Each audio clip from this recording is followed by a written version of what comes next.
Hello everyone, welcome to Minar classes. నా పేరు నరసింహారావు. ఈరోజు నేను చెప్పబోయేటువంటి టాపిక్ ఏంటంటే 22 లెసన్స్ని తక్కువ సమయంలో ఎలా చదవాలి, అలాగే వాటిని ఎట్లా రీకాల్ చేసుకోవాలి, అందులో ఉన్నటువంటి ఇంపార్టెంట్ క్వశ్చన్స్ ఏంటి అనేది చెప్పబోతున్నాను. ఈ చెప్పబోయే ముందు అందరికీ ధన్యవాదాలు. గత మ్యాప్ పాయింటింగ్ వీడియోలు చాలా బాగా ఉపయోగపడినాయని చాలామంది కామెంట్ చేశారు, అలాగనే ఫోన్ కూడా చేసి చెప్పారు. చాలా ధన్యవాదాలు వాళ్ళందరికీ కూడా. అలాగే ఈ వీడియో అనేది తెలుగు మీడియం, ఇంగ్లీష్ మీడియం సెపరేట్గా చేస్తున్నాను కాబట్టి మీరు మీ మీడియానికి సంబంధించినటువంటి మీ మిత్రులకి, తెలుగు మీడియం అయితే ఇంగ్లీష్ మీడియం, ఇంగ్లీష్ మీడియం వాళ్ళు తెలుగు మీడియం విద్యార్థులకి దాన్ని షేర్ చేసి వాళ్ళకి ఉపయోగపడే విధంగా చెప్పుకుంటారు. ఇప్పుడు 12 లెసన్స్ని ఎలా చదవాలి పార్ట్ 1 అనేటువంటి, ఇప్పుడు లెసన్స్ ఏ విధంగా చదవాలనేది చూద్దాము. ఇందులో పార్ట్ 1 రిసోర్సెస్ అండ్ ఈక్విటీలో 12 లెసన్స్ ఉన్నాయి. 12 లెసన్స్ని కూడా మనం 2 భాగాలుగా వర్గీకరించుకుందాం. జాగ్రఫీకి సంబంధించినటువంటి 6 లెసన్స్ ఒక భాగము, అలాగే ఎకనామిక్స్కి సంబంధించినటువంటి ఒక భాగము, 2 కూడా భాగాలుగా మనం విభజించుకొని చదవాలన్నమాట. జాగ్రఫీకి సంబంధించి ఏమేమి పాఠాలు ఒకసారి చూస్తున్నట్లయితే 1, 4, 5, 6, 7, 8 పాఠాలు ఏమో జాగ్రఫీకి సంబంధించినవి, అలాగే 2, 3, 9, 10, 11, 12 ఏమో ఎకనామిక్స్ సంబంధించినటువంటి ఈ 2 వర్గీకరించుకొని చదవాలి. జాగ్రఫీ 6 లెసన్స్లో కూడా 3 పాఠాలు ఒకసారి చదువుకోవాలి. ఆ చదివేటువంటి 3 పాఠాలను కూడా రిలేటెడ్ చాప్టర్స్ అనేటువంటి తీసుకోవాలి. చూసినట్లయితే ఇండియాకి సంబంధించినటువంటి relief features, climate, reverse and water sources అనేటువంటి ఒకసారి చదువుకున్నట్లయితే అర్థవంతంగా ఉంటాయి. ఒకదానికొకటి రిలేషన్ అనేది ఉండి అదనపాటమైనటువంటి రిలీఫ్ ఫీచర్స్ చూసినట్లయితే అందులో ఒకసారి రీకాల్ చేసుకుందాం ఏమేమి చదవాలి ఏంటి అనేటువంటిది. అందులో location, extent, important latitudes and longitudes ఒకసారి చూసుకోవాలి. అలాగే borders and border sharing countries కూడా అడిగేటువంటి అవకాశం ఉంది. అలాగే జియోలాజికల్ బ్యాక్గ్రౌండ్ మరియు మేజర్ రిలీఫ్ డివిజన్స్ అనేటువంటి ఇందులో చదవాల్సి ఉంటుందన్నమాట. లొకేషన్ చూస్తున్నట్లయితే 8 degrees 4 minutes to 37 degrees 6 minutes north latitudes and 8 degrees 7 minutes to 97 degrees 25 minutes east longitudes ఉంది. అలాగే ఎక్స్టెంట్ వచ్చేసరికి 3.28 million square kilometers. అలాగే distance or extent north to south వచ్చేసి 3214 kilometers. Extent of east to west వచ్చేసి 2933 kilometers. అలాగే highest border sharing country వచ్చేసరికి బంగ్లాదేశ్ అనేది గుర్తుంచుకోవాలి. అలాగే బోర్డర్ షేరింగ్ కంట్రీస్ ఇచ్చాను, అవి కూడా చూసుకోండి. ఇంకా జియోలాజికల్ బ్యాక్గ్రౌండ్కి వచ్చేసరికి మెయిన్ ఏంటంటే the peninsular Indian plate collided the Eurasian plate. ఈ మెయిన్ ప్రాసెస్ వలన ఏమైంది అని అంటే గ్రేట్ హిమాలయాస్ అనేటువంటి ఉద్భవించినాయి. ఈ మేజర్ రిలీఫ్ డివిజన్స్కి సంబంధించి ఇది ఇంపార్టెంట్ కాబట్టి రిలీఫ్ డివిజన్స్ 6 ఉన్నాయి. వాటిలో the Himalayas, the Indo Gangetic plain, the peninsular plate, the coastal plains, the desert, the islands. వీటి మీద ప్రధానంగా ప్రశ్నలు వస్తున్నాయి కాబట్టి వీటి మీద దృష్టి ఎక్కువగా. హిమాలయస్లోకి వచ్చేసరికి 3 parallel లైన్స్ అయినటువంటి హిమాద్రి, హిమాచల్, శివాలిక్ రేంజెస్ గురించి ప్రధానంగా చూడాలి. వీటి మీద ఎక్కువ ప్రశ్నలు అడగబడుతూ ఉన్నాయి. Importance of Himalayas and their location and the impact of Himalayas on Indian agriculture అనేటువంటి దాని మీద క్వశ్చన్స్ అడగబడుతున్నాయి. అలాగే ద ఇండోగాంజెటిక్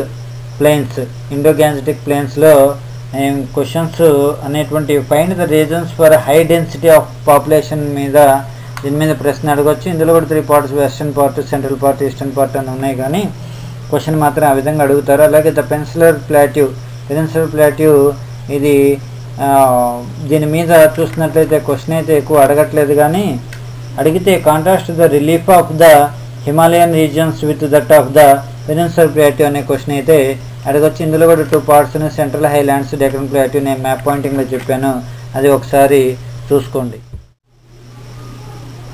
నెక్స్ట్ రిలీఫ్ ఫీచర్ వచ్చేసరికి ద కోస్టల్ ప్లేన్స్. ఇందులో వెరీ ఇంపార్టెంట్ క్వశ్చన్ ఏంటంటే similarities and differences between eastern and western coastal planes అనేటువంటి question ఎక్కువగా అడగబడుతూ ఉంది. ఇది ఒకటి చదవండి. నెక్స్ట్ ద డిజర్ట్ అనేటువంటి దాంట్లో ప్రధానంగా ఏంటి అంటే 4 marks ఎస్ఏ క్వశ్చన్స్ అయితే అడగబడట్లేదు, కానీ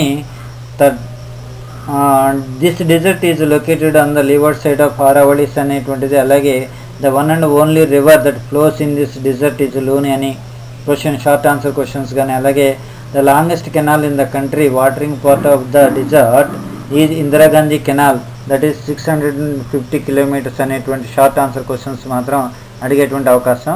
ఇంపార్టెంట్ క్వశ్చన్స్కి వచ్చినట్లయితే లిస్ట్ ఆఫ్ క్వశ్చన్స్ ఇవ్వడం అనేది సిసిఈ మెథడ్ వచ్చిన తర్వాత చాలా రిస్క్తో కూడుకున్నటువంటిది. ఎందుకనంటే సిసిఈ మెథడ్లో విద్యార్థులు ఆ క్వశ్చన్కి అలవాటు పడకూడదు, రోడ్డు మెథడ్కి అలవాటు పడకూడదు అనేటువంటి ఉద్దేశంతో ఆన్సర్స్ ఏమున్నప్పటికీ క్వశ్చన్ అడిగేటువంటి విధానంలో తేడా అనేటువంటిది ఉంటుంది. డిఫరెంట్ టైప్ ఆఫ్ క్వశ్చన్స్ని తయారు చేసి పేపర్ సెటర్స్ అనేటువంటిది ఇవ్వబడుతూ ఉంటుంది. కాబట్టి సమాధానం అదే ఉంటుంది, క్వశ్చన్ టైప్ అనేది మారుతుంది, అర్థం చేసుకోండి.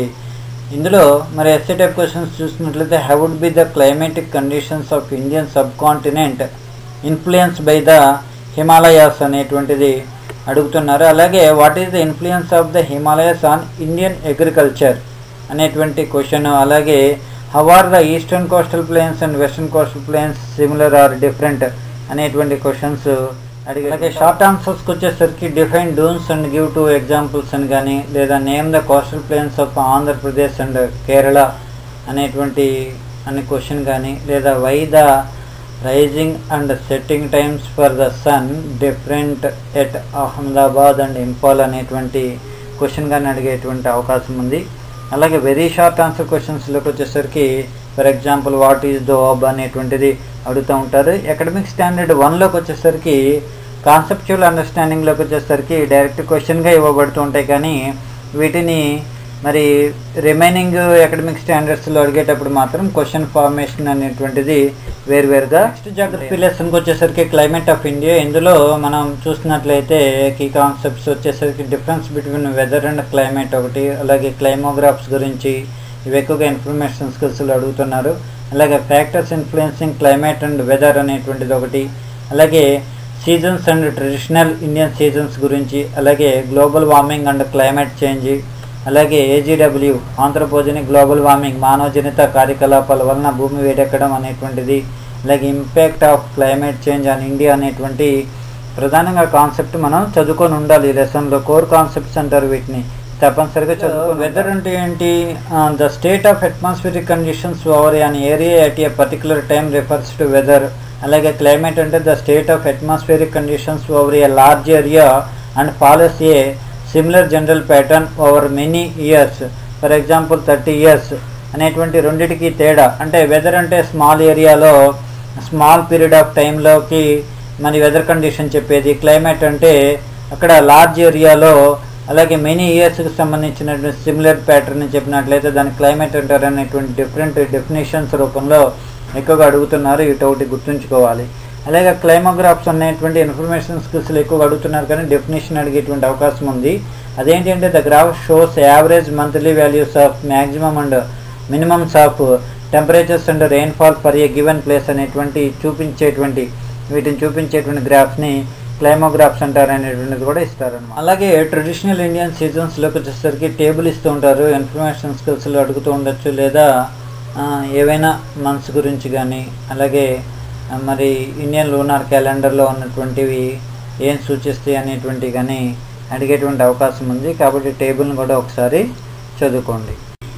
ఈ లెసన్లో వెరీ ఇంపార్టెంట్ ఏంటంటే గ్లోబల్ వార్మింగ్ గురించి ఖచ్చితంగా క్వశ్చన్ అనేది అడగబడుతూ ఉంటాయి. ఖచ్చితంగా ఈ క్వశ్చన్ అనేది రావడానికి అవకాశం ఉంటుంది. క్వశ్చన్ ఫ్రేమింగ్ని చూసుకోండి జాగ్రత్తగా. గ్లోబల్ వార్మింగ్ అంటే ఏంటి? Continuing rise in the average temperature of earth climate system is a global warming అనమాట. మెయిన్ కాన్సెప్ట్ అనేటువంటిది అది రాయాలి. అలాగే human activities contributing to global warming చూసినట్లయితే burning of fossil fuels, industrial pollution, modern farming అంటే over use of fertilizers and pesticides, అలాగే exploitation of natural resources అంటే like mining లాంటివి అన్నిటువంటివి, అలాగే గ్రౌండ్ వాటర్ లాంటివి అన్నీ కూడా, అలాగే డిఫారెస్టేషన్, ఇవి human activities contributing to global warming. అలాగే measures to minimize the influence of the global warming or global warming అనేటువంటిది. అలాగే suggest some measures to reduce global warming అనేటువంటిది చూస్తున్నట్లయితే మెయిన్ ఎఫారెస్టేషన్ అనేటువంటిది, అలాగే reduction of burning of fossil fuels, అలాగే not to use plastics, అలాగే organic farming అనేటువంటిది main. ఈ 2 క్వశ్చన్స్లో మాత్రం ఖచ్చితంగా ఒకటి వచ్చేటువంటి అవకాశం ఉంది. ఇవి జాగ్రత్తగా చూడండి. అలాగే ఇంకొక మెయిన్ క్వశ్చన్ ఏంటంటే డిజగ్రిమెంట్స్ between the developed and developing countries మీద అడుగుతూ ఉంటారు. అసలు మెయిన్ కాన్సెప్ట్ అనేటువంటిది దేని గురించి వచ్చిన ఈ డిజగ్రిమెంట్స్ అనేటువంటిది మనం తెలుసుకొని ఉండాలి. అవి ఏంటి అని అంటే ఈ కోల్ బర్నింగ్లో కట్ డౌన్ మీద వచ్చినాయి. To cut down on burning coal and other activities that add greenhouse gases to the atmosphere అనేటువంటి కాన్సెప్ట్ని మనం గుర్తుంచుకోవాలి. అలాగే impact of climate change on India or world అని అడిగినట్లయితే మెయిన్ ఇంపాక్ట్ ఏముంటుంది అని అంటే సీవియర్ ఫ్లడ్స్ అండ్ ఫ్యామిన్స్ అనేటువంటిది వస్తూ ఉంటాయి. కాబట్టి ఇది మెయిన్గా మనం చూసుకోవాలన్నమాట.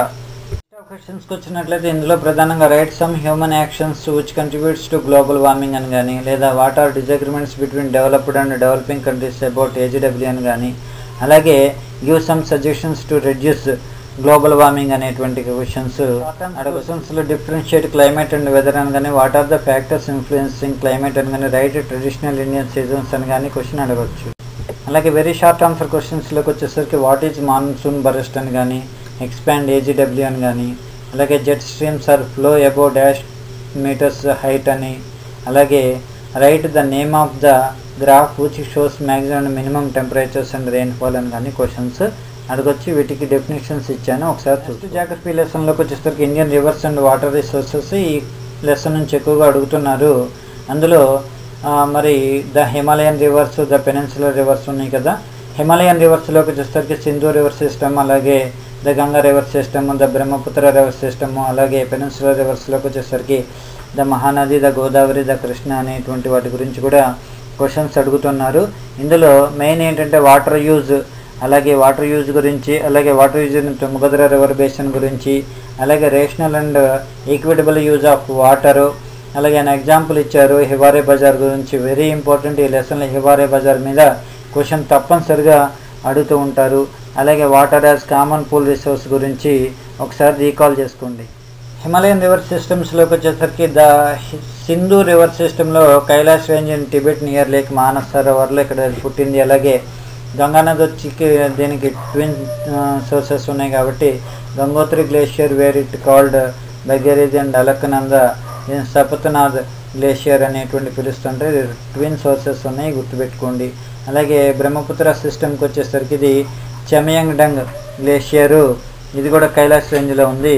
ఇవి బిట్స్లో అడుగుతూ ఉంటారు. పెనిన్సులర్ రివర్స్లోకి వచ్చేసరికి మహానది షెహ్వా ఇన్ ఛత్తీస్గఢ్, అలాగే ద గోదావరి వచ్చేసరికి త్రయంబకేశ్వర్ ఇన్ నాసిక్ ఇన్ మహారాష్ట్ర, అలాగే ద కృష్ణ రివర్ వచ్చేసరికి మహాబలేశ్వర్ ఇన్ మహారాష్ట్ర, అలాగే ద నర్మదా వచ్చేసరికి అమర్కంటక్ ఇన్ మధ్యప్రదేశ్, అలాగే ద తాపి ఆర్ తపతి వచ్చేసి ముల్టాయి ఇన్ మధ్యప్రదేశ్ అనేటువంటి గుర్తుంచుకోవాలి. అలాగే వాటర్ యూజ్లోకి వచ్చేసరికి ఇన్ఫ్లోస్ అండ్ అవుట్ఫ్లోస్ గురించి ఒకసారి చదువుకొని కూడా ఒకసారి చదవండి.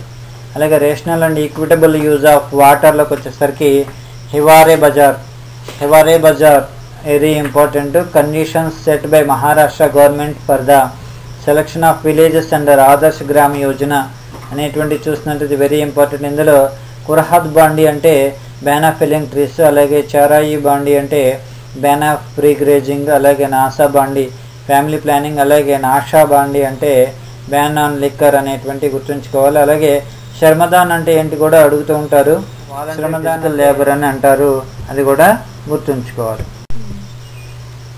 Measures to be taken to conserve water, ఇందులో plantations, percolation tanks, check dams, loose boulder structures అనేటువంటివి మనము గుర్తుంచుకోవాలి. అలాగే క్రియేట్ స్లోగన్స్ అనేటువంటిది అడుగుతున్నారు. అలాగే వాటర్ కన్జర్వేషన్ మీద స్లోగన్స్ అడిగినట్లయితే నో వాటర్ నో ఫ్యూచర్ కాబట్టి సేవ్ వాటర్ సేవ్ ఫ్యూచర్ అనేటువంటి క్వశ్చన్స్ చూస్తున్నట్లయితే ఎస్ఐ టైప్ క్వశ్చన్స్లో write the significant of loss people actions in the context of water resources అనేటువంటి క్వశ్చన్ కానీ, లేదా the ground water loss are both outdated and inappropriate explain అని కానీ, అలాగే Chiranjeevi says ground water be considered a common pool resource అని అంటున్నాడు. అలాగే Shravan says land owner has the right on ground water అని అంటున్నారు. Whom do you accept or whom do you support, give reasons అనేటువంటిది question అడగొచ్చు అనమాట. ఈ విధంగా కూడా అడగొచ్చు. షార్ట్ ఆన్సర్ క్వశ్చన్స్లోకి వచ్చేసరికి right the uses of water shed అని కానీ, అలాగే write about the Ganga river system అని కానీ, అలాగే give 2 suggestions to increase ground water level in your village అని కానీ క్వశ్చన్స్ అడుగుతూ ఉంటారు. అలాగే వెరీ షార్ట్ ఆన్సర్ క్వశ్చన్స్కి వచ్చేసరికి what are the 2 categories of the drainage system in India on the basis of its origin అని కానీ, అలాగే expand AP WALTA, Andhra Pradesh water and land trees protection act అనేటువంటిది కూడా అడిగేటువంటి అవకాశం. Thank you for watching. ఈ వీడియో మీకు నచ్చినట్టయితే లైక్ కొట్టండి, షేర్ చేయండి, అలాగే సబ్స్క్రైబ్ చేసుకుని పక్కన ఉన్న బెల్ ఐకాన్ నొక్కండి.